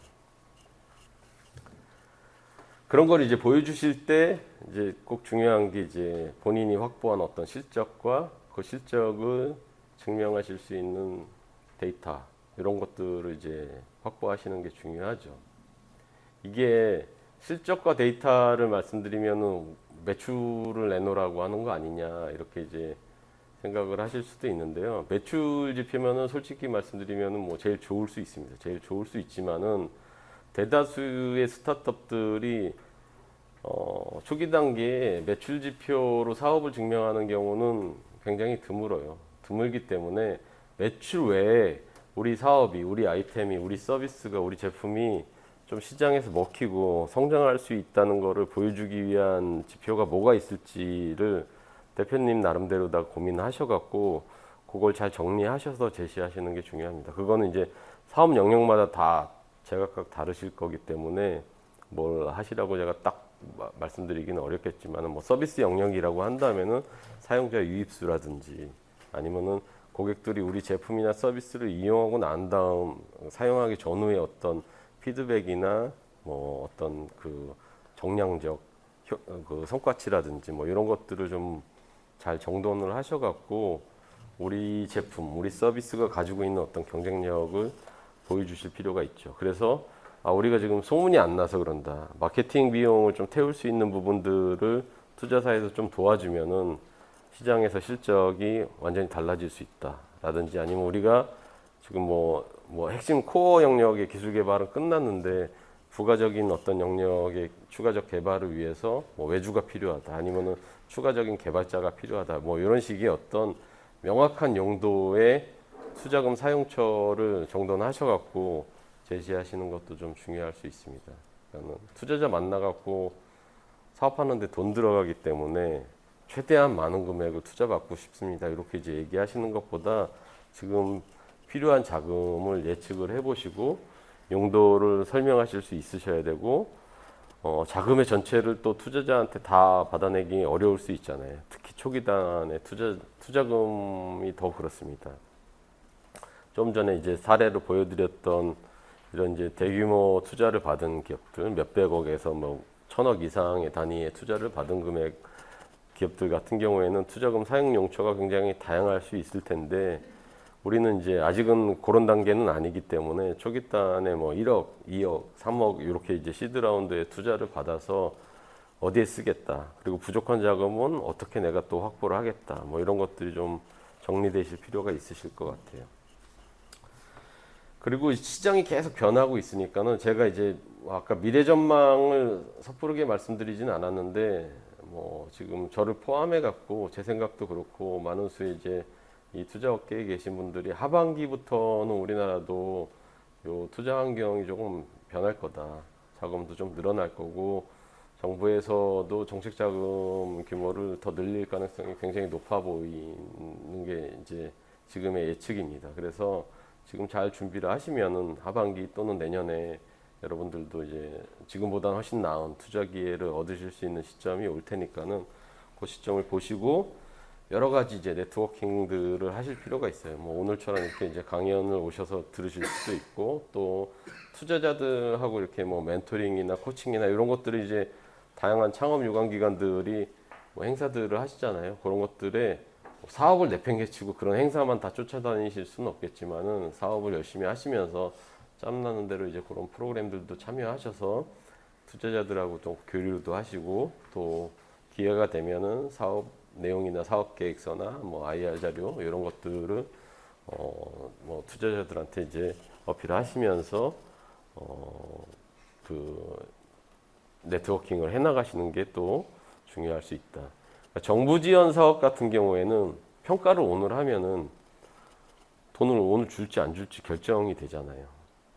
그 평가하는 사람이 그거 가지고 내일도 고민하고 모레도 고민하고 뭐 이러지 않는단 말이에요. 그 자리에 여러분들이 발표하는 그 5분에서 뭐 15분 사이에 자금을 줄지 말지가 결정이 되고 제가 결정을 하더라도 거기 결과에 대해서 제가 책임을 질 필요가 없죠. 고민할 필요가 없죠. 그냥 좋은 기업인 것 같은 기업 찾아서 자금을 주라고 결정을 해주고 기업은 그 자금을 받아서 이제 잘 성장하시면은 미션이 클리어된 거고 안 되면은 어쩔 수 없는 거고 그런데 투자는 좀 다릅니다. 투자는 저희의 자금이 이제 직접 들어가는 거기 때문에 보다 신중하게 결정을 해야 되고 오늘 IR을 들었는데 아, 이 기업 괜찮다고 해서 오늘 투자합시다 이렇게 이제 결정하는 경우는 거의 없습니다. 이 기업이 오늘 봤는데 괜찮다고 하더라도 시간을 가지고 조금 다양한 측면에서 관찰을 하고 또 따로 필요하면은 2번이고 3번이고 추가적으로 만남을 갖기도 하고 그 시간이 짧게는 뭐 한두 달, 짧게는 한두 달, 뭐 길게는 5, 6개월, 뭐 1년까지 가는 경우들도 있습니다. 투자까지 결정하는데 그래서 그런 이제 접점들을 만들어 놓고 충분히 이제 시간을 가져가시면서 대응하시는 것도 중요하다. 이런 말씀을 좀 드릴 수 있을 것 같습니다. 그리고 이제 투자자 관점이 정부 지원 사업 활용, 단계별 전략 수립 뭐 이런 것들 이제 다 중요한데 일단은 1차적으로 투자 외에 이제 자금 조달 측면에서 여러분들이 뭐 반드시 고려하셔야 되는 것은 뭐 제가 말씀 안 드려도 다들 생각을 하고 계시겠지만은 정부 지원 사업이 뭐 해마다 좀 줄 때도 있고 예산이 늘어날 때도 있고 하는데 일단은 정부 지원 사업을 1차적으로 적극적으로 활용하실 생각을 하시는 게 좀 중요합니다. 상대적으로 난이도가 훨씬 쉽고 정부 지원 사업에서 선정되지 않았다고 투자를 못 받는 것은 아니지만은 그냥 평균적으로 볼 때는 정부 지원 사업을 받는 기업들이 투자 유치 확률이 좀 더 높습니다. 물론 거꾸로인 경우도 있죠. 투자를 받고 정부 지원 사업에 들어가시는 경우들도 있는데 같이 좀 병행해서 투자 생각이 있다고 하시면은 투자 생각이 있는데 내가 아직 정부 지원 사업을 아무것도 활용해보지 못했다라고 하시는 대표님들은 같이 최소한 병행해서 준비하시는 게 좋고 여력이 내가 없다 그러면은 정부 지원 사업 먼저 좀 준비를 하시고 투자자 만나시는 게 조금 더 낫다. 특히 이제 예비 창업이나 극초기 단계에 있으신 분들 같은 경우에는 더더욱 그러합니다. 그리고 이제 투자자 관점이나 단계별 전략 수립은 뒷단에 좀 말씀을 드리겠습니다. 네. 투자자 관점 이해를 하기 위해서는 투자자가 왜 투자하는지를 그냥 여러분들이 한번 생각해 보실 필요가 있어요. 투자자들도 무슨 거대한 사명이나 무슨 특별한 이유가 있어갖고 투자를 하는 게 아니라 그냥 투자 자체가 비즈니스입니다. 그래서 뭔가 뭐 프리젠테이션이 멋지고 창업자가 뭔가 뭐 특이한 부분이 있기 때문에 투자를 하고 뭐 공익적 사명감 때문에 투자를 하고 뭐 여러 가지 이제 언론에 나와서 이제 얘기하시는 분들이 있지만 본질적으로는 투자사도 투자를 통해서 수익을 발생시키기 위해서 이제 투자를 하는 거기 때문에 창업자들이 그 부분을 조금 이해해 주실 필요가 있어요. 그러니까 우리한테 투자했을 때 너네가 얼마만큼의 수익을 나중에 기대할 수 있는지에 대한 희망을 주실 필요가 있다는 거죠. IR이나 투자자들 접점을 통해서. 그런 것들 한번 좀 생각을 해보시면 좋겠다. 보통은 이건 이제 막 딱 정해진 답은 아니지만은 보통은 요 범위 안에서 이제 기대를 한다고 생각을 하시면 될 것 같아요. 우리가 투자하고 난 다음에 딱 1년은 아닙니다. 1년은 아니지만은 통상적으로 그 엑셀러레이터나 엔젤들이 결성하는 그 펀드 투자 조합의 그 기한 존속 기한이 한 어느 정도 될 것 같으세요? 뒤에도 말씀드리겠지만은 투자사가 자기의 자본금 갖고 투자하는 경우는 별로 없어요. 뭐 하긴 하는데 자기 본계정 가지고 투자하는 경우는 별로 없고 본계정에서 돈을 일부 태우고 아까 뭐 모태 같은 자금 또는 별도의 이제 LP들을 만나서 자금을 이렇게 모아서 하나의 펀드를 결성합니다. 마치 우리 예전에 이제 어머니들 많이 하시는 개처럼요. 그렇게 하나 결성을 해갖고 그걸 가지고 이제 투자를 하는 거거든요. 그래서 존속 기한이 있어요. 이거 뭐 저희 마음대로다가 모았다고 막 투자하고 하는 게 아니라 결성이 되면은 중기부에 신고를 해갖고 승인을 받아야 되고 중기부의 승인을 받지 않은 조합은 정식적 투자 활동을 할 수 없습니다. 개인적으로 뭐 할 수는 있겠지만은 정부의 승인을 받은 형태의 투자 조합은 중기부 승인을 받아야 됩니다. 아까 모태 조합이 아니라고 하더라도 승인을 받아야 되는데 신고를 해야 되거든요. 우리는 오늘 결성을 해갖고 언제까지 할 거예요라고 신고를 미리 하게 돼 있습니다. 그게 짧으면은 얼마 정도 될 것 같으세요? 네? 짧으면 3년짜리는 거의 없고요. 짧으면 보통 5년. 조금 길면 7년. 모태 같은 경우에는 보통 10년. 이렇게 이제 많이 결성을 합니다. 그래서 일반적으로 많이 결성하는 게 5년에서 7년 정도 된다고 생각을 하시면 될 것 같아요. 그럼 오늘 결성해 갖고 오늘 바로 투자를 하면은 최대한 제가 언제까지 회수해야 되는 거예요? 5년짜리 펀드라고 한다면은 5년 되기 전에 회수를 해야지 저희한테 돈을 주셨던 분들한테 분배해 갖고 다시 나눠드릴 거잖아요. 그죠? 그게 근데 시작하고 끝나는 지점이 5년이기 때문에 사실은 실제로 운영 가용한 시간 오늘 뭐 결성했다고 오늘 바로 투자하진 않기 때문에 한 3년 정도 보거든요. 7년짜리 조합 같은 경우에는 4년에서 길면 한 5년 정도 보는 거고 10년짜리 조합은 조금 더 여유가 있긴 하죠. 그래서 그런 측면에서도 한번 생각을 해보실 필요가 있어요. 그래서 뭐 1년 안에 10배 성장 요거는 이제 좀 상징적으로 써놓은 거긴 한데 저희가 투자하고 난 다음에 한 2, 3년 내에 저 정도 성장을 했으면 좋겠다는 기대를 가질 때 투자를 하게 됩니다. 물론 투자하고 난 다음에 10배 성장 못하는 경우가 더 많죠. 더 많지만은 그런 기대감이 있어야지 이제 투자를 하게 된다는 얘기고 여러분들이 생각하실 때 어마어마하게 큰 그림을 그려서 투자사를 만나실 필요는 없지만은 너무 작은 그림, 너무 작은 시장 요거 가지고는 조금 어려울 수 있습니다. 무슨 말씀인지 아시겠죠? 회사 가치가 10배라는 겁니다. 밸류에이션이 10배 정도 되는 거를 정답은 아닙니다. 제가 생각하기에 저 정도 된다는 것 같아서 이제 말씀을 드리는 거고요. 정답은 아닙니다.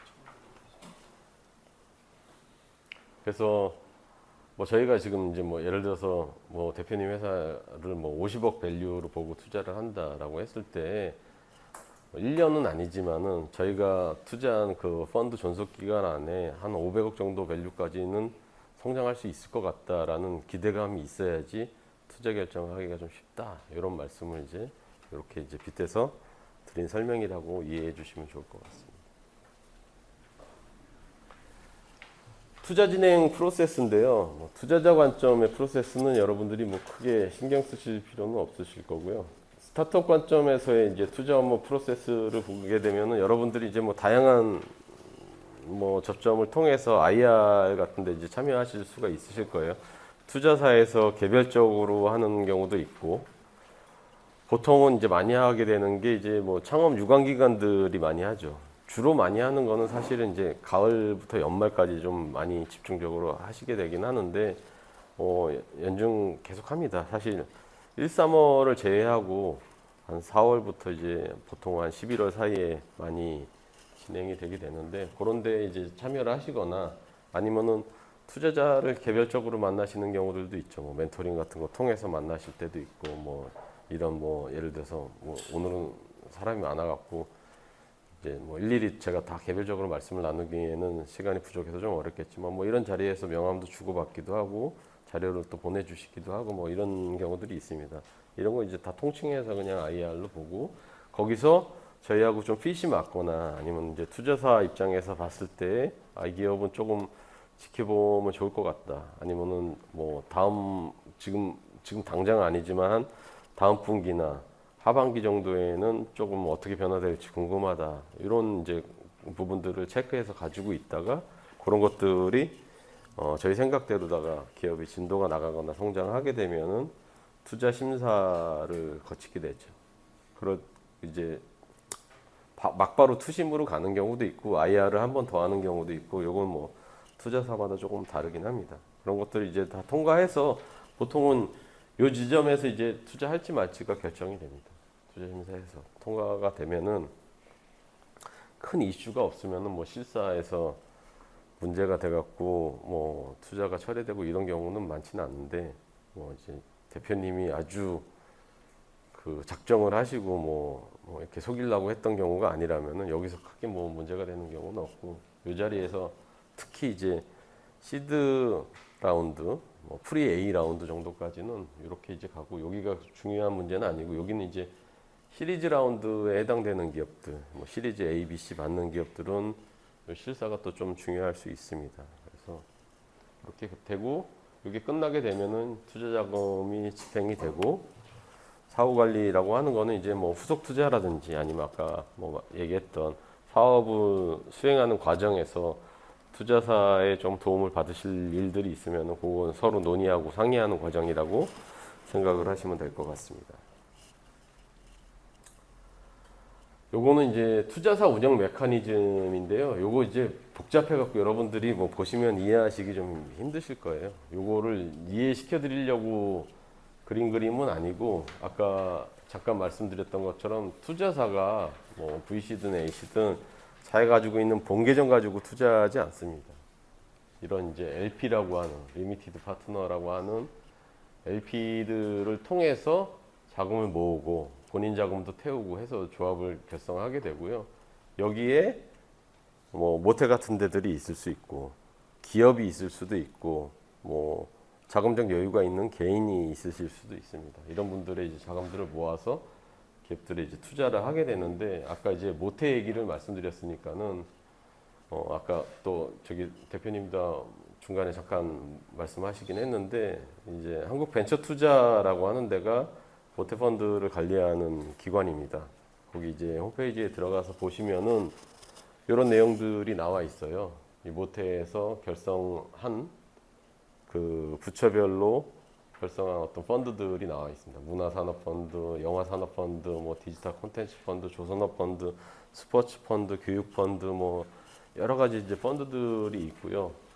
요 출자 자금을 가져다가 실제 투자 펀드를 결성한 투자사들이 쭉 나와요. 어디에서 얼마 가져가갖고 몇 년도에 결성해서 운영하고 있다. 그러면 여러분들이 힌트를 얻으실 수 있는 것들이 몇 가지가 있죠. 내 사업 아이템하고 관련이 있는 카테고리의 펀드가 어디에 있는지, 그리고 그걸 운영하는 투자사가 어디인지, 얘들이 돈을 얼마 가지고 있는지, 언제 결성했는지, 이런 거 이제 보실 수가 있고요. 근데 이제 뭐 예를 들면 중기부 펀드가 제일 많다고도 말씀드렸잖아요. 중기부 같은 데는 산업 영역을 나눠 놓을까요? 산업 카테고리는 안 나눠 놓습니다. 창업 업력이 오래된 기업들만 아니면은 크게 이제 제한을 두지 않는 게 있어서, 중기부 자금으로 결성된 펀드들은 아마 여기 계신 분들 대부분 다 지원이 가능하실 수 있고요. 뭐 뭔가 이제 제한이 가능하실 수 있으실 거고요. 그거 외에 뭐 내가 뭐 학생 창업자다. 학생 창업자의 범위도 되게 넓습니다. 그냥 학부생만 해당되는 게 아니고요. 학부생도 되고 대학원생도 되십니다. 석사도 되시고 박사도 되시고 재학 중이어야만 되는 게 아니고 휴학 중이어도 되고요. 졸업하고 5년까지는 또 학생 창업자로 인정을 받습니다. 그래서 사실 범위가 되게 넓긴 합니다. 그냥 우리가 학생 창업자 하면은 지금 학부생만 생각을 해갖고 20대 학생들한테만 투자를 어떻게 하냐 뭐 이렇게 이제 생각을 하실 수도 있는데 그런 창업자도 계시고 뭐 내가 지금 나이가 뭐 40이 넘었는데 뭔가 배울 게 있어갖고 대학원에 진학했다. 사업도 하고 있다. 그러면 그분도 학생 창업자에 해당되실 수 있고 그리고 내가 3년 전에 졸업했다. 그것도 학생 창업자에 해당이 되실 수 있습니다. 그래서 그런 분들. 교원 창업자는 대부분 이제 교수님들이 일반적으로 많이 계시고요. 일반 교사들보다는 교수님들이 많이 계십니다. 특히 이제 이공계 쪽 교수님들이 많이 계시고 특히 이제 바이오 영역, 아까 뭐 바이오 영역 말씀 많이 드렸는데 바이오 영역에 교원 창업자가 생각보다 굉장히 많이 있다. 이렇게 좀 말씀드릴 수 있을 것 같습니다. 나머지는 이 사이트 들어가서 여러분들이 하나씩 보시면 될 거고요. 저기서 좀 참고하실 부분은 펀드가 언제 결성됐는지도 한번 보세요. 아까 전에 펀드마다 다 존속 기간이 있다고 말씀드렸잖아요. 예를 들어 갖고 저 투자사가 펀드도 꽤 크게 결성이 됐고 우리하고 그 아이템 카테고리도 맞아. 근데 결성된 지 7년 지났네. 10년짜리 펀드인데 아직 3년은 남았지만은 이 회사는 투자 여력이 있을까요, 없을까요? 없을 가능성이 매우 높습니다. 그래서 가능하면 결성된 지 그렇게 오래되지 않은 뭐 예를 들어 10년짜리 펀드라고 하면 한 4년 차 정도까지는 투자하거든요. 길게 보면 한 5년 차 정도까지 투자하기도 하는데 그 정도 보시면 될 것 같고 뭐 7년짜리다 그러면은 그거는 한 3년 정도 이내에 투자가 끝난다고 보시면 됩니다. 근데 7년짜리 펀드인데 1년밖에 안 남은 투자사의 해당 펀드에 컨택을 해봤자 사실은 이제 거기서는 투자 기회를 얻기가 좀 어려우실 수 있기 때문에 그런 것들 감안하셔갖고 보시는 게 좋을 것 같다. 팁스 프로그램 아시죠, 여러분들? 팁스 프로그램. 처음 들어보시는 분. 처음 들어보세요. 팁스 프로그램은 이게 스타트업들이 가장 선호하는 형태의 투자 프로그램입니다. 이거는 민간 투자하고 정부의 이제 R&D 자금하고 이렇게 매칭해갖고 정부에서 만들어 놓은 거고 아마 프로그램 지금 운영한 지가 10년이 넘었습니다. 그래서 팁스의 T는 이제 테크를 얘기하는 거거든요. 그래서 기술 기반 창업자들한테 해당되는 프로그램이긴 한데 예를 들면 이제 팁스 프로그램에 선정되기 위해서 준비하셔야 되는 거는 팁스 운용사로부터 1억 이상의 투자를 받으셔야 됩니다. 1억 이상의 투자를 받으시면은 정부에서 최대 5배까지 매칭한 R&D 자금을 제공해 줍니다. 그래서 1억을 투자받고 5억을 R&D 자금으로 지원을 받는 프로그램이죠. 그러니까는 창업기업 입장에서 굉장히 유용하게 활용하실 수가 있죠. 투자 자금이 크지 않기 때문에 지분을 많이 나눠줄 필요 없고 부가적으로 갚지 않아도 되는 지분을 주지 않아도 되는 R&D 자금을 또 매칭해서 받을 수 있다 보니까는 좀 기술 기반의 초기 스타트업 대표님들이 가장 관심을 많이 가지고 있는 프로그램이기도 합니다. 여기에 이제 뭐 부가적으로 이 팁스가 잘 작동이 되고 있고 기업들이 제일 선호하고 정부 입장에서 봤을 때에도 성과가 제일 잘 나오는 프로그램 중에 하나이기 때문에 계속 예산이 늘어나고 있는 측면이 있고요. 팁스가 있고 팁스가 잘 되기 때문에 뭐 프리팁스라 그래서 그 전에 조금 작은 규모에 해당되는 투자금을 받고 작은 규모의 R&D 프로그램을 지원받는 프리팁스라는 프로그램이 있고 요 뒷단에 또 딥테크 팁스라고 있습니다. 요거는 이제 3억 이상 투자를 받으면은 최대 15억까지 정부에서 자금 매칭을 해주는 프로그램이 있습니다. 딥테크 같은 경우에는 경쟁이 뭐 매우 치열하죠. 기술 가지고 있는 기업이라고 한다면은 뭐 관심을 안 가질 수 없는 프로그램이기 때문에 관심도 많이 가지고 계시는데 오늘 뭐 시간이 짧아갖고 자세한 설명드리기는 좀 어렵고 여러분들도 기술 아이템을 가지고 지금 사업을 하고 계신다고 한다면은 이런 팁스 프로그램도 한번 좀 고민해 보시면은 좋을 것 같습니다. 기술이라고 해서 너무 뭐 하이테크 기술만 해당되는 것은 아닙니다. 여기 들어가서 보시면은 지금 팁스 프로그램 선정된 기업들이 목록이 다 나와요. 팁스 타운이라고 하는 사이트인데요. 저기 들어가서 보시면은 뭐 플랫폼 하시는 기업들도 있고 커머스 하시는 기업들도 있습니다. 무슨 아이템이든 기술이 전혀 적용이 안 되는 아이템은 거의 없는 것 같아요. 제가 봤을 때. 뭐 기술 수준에 좀 차이는 있을 수 있기 때문에 뭐 준비하시기에 따라서는 얼마든지 지원은 가능하실 수 있습니다. 다만 이제 경쟁이 좀 치열하다 보니까는 준비가 어느 정도 필요할 수는 있습니다. 또 하나의 이게 이제 기업 입장에서 좀 그러면 엄청 잘 나가는 기업들만 오는 거 아니야? 뭐 이런 생각을 하실 수도 있어요. 뭐 벌써 막 매출 막 몇십억씩 하고 몇백억씩 하는 애들만 와갖고 선정되는 거 아니야? 이렇게 이제 생각하실 수도 있는데 제약 조건이 있습니다. 매출이 20억 넘는 기업은 팁스 프로그램을 탈 수가 없습니다. 그래서 초기 기업 중에 기술력이 좋고 아직 매출이 크게 성장하지 않은 기업들 대상으로 하는 프로그램이기 때문에 그런 관점에서 좀 들어가서 보시면 좋을 것 같고요. 여기는 여기 보이시죠? 스타트업 스페이스.kr이라고 이 사이트에 들어가면은 그 카테고리별로 누적 투자 금액 이제 100억 이상 받은 스타트업들만 이제 모아서 정리되어 있고 스타트업 관련된 뭐 다양한 투자 정보, 소식 뭐 이런 것들 잘 정리되어 있는 사이트라서 한번 들어가서 보시면은 여러분들 뭐 사업에 좀 도움이 되실 수 있을 것 같습니다. 더 VC라고 하는 민간 사이트 여기도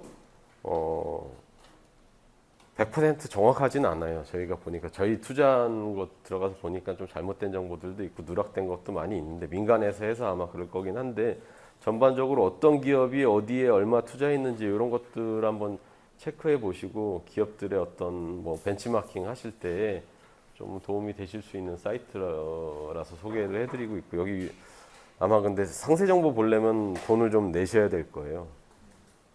여기보다는 저는 여기 괜찮을 것 같습니다. 혁신의 숲이라고 이미 뭐 알고 계시는 분들도 많이 계시지만 여기는 아직은 유료 사이트 아닌데 굉장히 좋은 스타트업들의 어떤 투자 정보들이 나와 있고 투자 현황들도 나와 있습니다. 그래서 내가 뭐 식품이다, 의료다, 뭐 AI다 우리 카테고리에서 어떤 기업들이 지금 최근에 투자를 받았는지 얼마를 받았는지 또 그 기업들이 가지고 있는 특징들은 뭔지 지금 투자의 어떤 전반적인 트렌드나 흐름은 어떤지 이런 것들에 대한 전반적 정보들이 다 나와 있어요. 아까 제가 예시로 드렸던 기업들에 대한 상세 내용은 시간상 그냥 스킵을 넘어가는데 여기 들어가서 기업명 검색해 보시면은 최근에 투자 정보들을 다 보실 수 있는 기업들입니다.